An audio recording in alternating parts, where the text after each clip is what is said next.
तो 49 दिनों के बाद अरविंद केजरीवाल जेल से बाहर आए हैं, 21 दिनों के लिए बाहर आए हैं। इन 49 दिनों में अरविंद केजरीवाल ने बहुत सा आत्ममंथन किया होगा, लेकिन अगले 21 दिनों में क्या होने वाला ये ज़्यादा इंपॉर्टेंट है। मेरे साथ राजनीतिक विश्लेषक के तौर पर वरिष्ठ पत्रकार इस वक्त नीरजा चौधरी जी जुड़ रही हैं। नीरजा जी, इस कहानी में अभी बहुत से रंग बाकी हैं और आप तो हम सबसे बेहतर राजनीति को समझती हैं और राजनेताओं को समझती हैं। तो मेरा पहला सवाल आपसे यही है, ये जो अंतरिम जमानत मिल गई है, चुनाव प्रचार करने का मौका जो संजय सिंह को मिला हुआ था वो अरविंद केजरीवाल को भी मिल गया है, इससे कितना फायदा होता आप देखती हैं इंडिया अलायंस को? देखिए, इंडिया गठबंधन को फायदा होगा क्योंकि कैंपेन के लिए एक और इम्पोर्टेंट नेता अवेलेबल होगा। और दिल्ली में तो खासकर इंडिया के लिए काफी हाई स्टेक्स हैं और लोग बोलते हैं 1, 2, 3 सीटें जीतने के चांसेस भी हैं। तो केजरीवाल का बेल मिलना और वहां अवेलेबल होना, उससे फायदा होगा। एक चीज का देखना पड़ेगा, क्या नुकसान हो सकता है कि नहीं, क्योंकि अभी केजरीवाल के जेल जाने से दिल्ली के लोगों में बहुत उनके प्रति और उनकी पार्टी के प्रति सहानुभूति पैदा हुई है। अगर वो जेल से निकल के आते हैं तो स्थिति सामान्य हो जाएगी, तो क्या वो सहानुभूति में थोड़ी कमी आएगी, वो देखने लायक चीज है। और दूसरा, आम आदमी पार्टी का काडर भी बहुत जैसे कमर कस ली है, कफन सिर में बांध लिया है कि हमारा नेता जेल में है फिर भी हमें लड़ाई करनी है। क्या वो भी थोड़ा ढीला पड़ जाएगा? मुझे लगता है पढ़ना नहीं चाहिए, क्योंकि कैंपेन के सिर्फ 15 दिन ही रह गए हैं, अब इतना लंबा पीरियड नहीं है। मेरे साथ वरिष्ठ पत्रकार हिंदुस्तान टाइम्स के पॉलिटिकल एडिटर विनोद शर्मा जी भी जुड़ गए हैं। विनोद जी, सवाल मेरा आपसे भी लगभग यही है, क्या इसका पॉलिटिकल माइलेज मिलेगा? जो सहानुभूति, जो हमदर्दी मिल रही थी, क्या इसको इनकैश कराएगा इंडिया अलायंस? फायदा होने वाला है?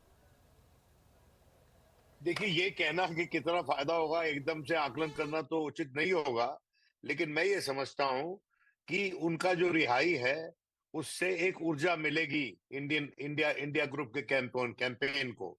क्योंकि अरविंद केजरीवाल जो हैं वो उनको नजरबंद कर दिया गया था। और उनकी गिरफ्तारी के बाद एक बहुत बड़ी पब्लिक रैली, अगर आपको याद हो, कांग्रेस पार्टी ने ऑर्गेनाइज की थी, जहां उनकी धर्मपत्नी को बुलाया था और हेमंत सोरेन की धर्मपत्नी को भी बुलाया था। तो उन सबका ये कहना है कि जो उचित नहीं हुआ, इनका जो बीच में इलेक्शन कैंपेन के दौरान जो इनकी गिरफ्तारी हुई, वो ठीक नहीं था। और अब चूंकि सुप्रीम कोर्ट ने इनकी रिहाई का आदेश दिया है इंटरिम जमानत पर, तो वो अब प्रचार करेंगे इंडिया ग्रुप के साथ मिलकर। और मैं समझता हूं कि इंडिया ग्रुप को एक नई ऊर्जा मिलेगी। अब कितना वोट मिलता है, कितनी सीट मिलती है, ये तो वक्त बताएगा। नीरजा जी, मेरा अगला सवाल आपसे, और वो बहुत कान को मैं ऐसे घुमा के पकड़ता हूँ। आपने कहा कि सहानुभूति मिल रही थी, सहानुभूति से फायदा हो रहा था। क्या आपको लगता है कि बीजेपी, क्योंकि 25 तारीख को दिल्ली में चुनाव है, फिर उसके बाद पंजाब में चुनाव है 1 तारीख को, आपको लगता है कि बीजेपी को बड़ा नुकसान होने वाला है इन दो राज्यों में? देखिए, ओवरऑल नुकसान हो सकता है, क्योंकि जैसा मैंने कहा कि उनका आना और एक लीडरशिप प्रोवाइड करना, उससे फर्क तो पड़ेगा। दिल्ली के चीफ मिनिस्टर हैं, आम आदमी पार्टी के नेता हैं, और कुछ तो फर्क पड़ सकता है। हम विनोद जी, हम जानते हैं अरविंद केजरीवाल बहुत पॉपुलर हैं दिल्ली में, पंजाब में बहुत बड़ी बड़ी संख्या में उन्होंने सरकारें बनाई और विधानसभाओं में। सवाल यही है, क्या अरविंद केजरीवाल के बाहर आने से बीजेपी के प्रोस्पेक्ट्स कमजोर होते हैं? भाई, वो बीजेपी के खिलाफ सब बोल सकते हैं, क्योंकि उन पे कोई पाबंदी नहीं लगाई कोर्ट ने। उन्होंने कहा कि जिस तरह से आप प्रचार करना चाहें आप अपना प्रचार कीजिए। बस ये कहा है कि अपने दफ्तर मत जाइए, जो चीफ मिनिस्टर का दफ्तर है वहां मत जाइए, और कोई बाहैसियत चीफ मिनिस्टर को आदेश मत दीजिए, वो वाला कर्तव्य मत निभाइए। जो आपने कर्तव्य अपनी पार्टी की और अपने गठबंधन के प्रति निभाना है वो निभाइए। जहां जहां जाना है आपको, वहां जाके आप कैंपेन कीजिए। बहुत बहुत शुक्रिया आपका विनोद जी, और बहुत बहुत शुक्रिया नीरजा जी आपका। आगे बढ़ते हैं, मेरे साथ भारतीय जनता पार्टी के नेता हितेश जैन भी इस वक्त जुड़ गए हैं।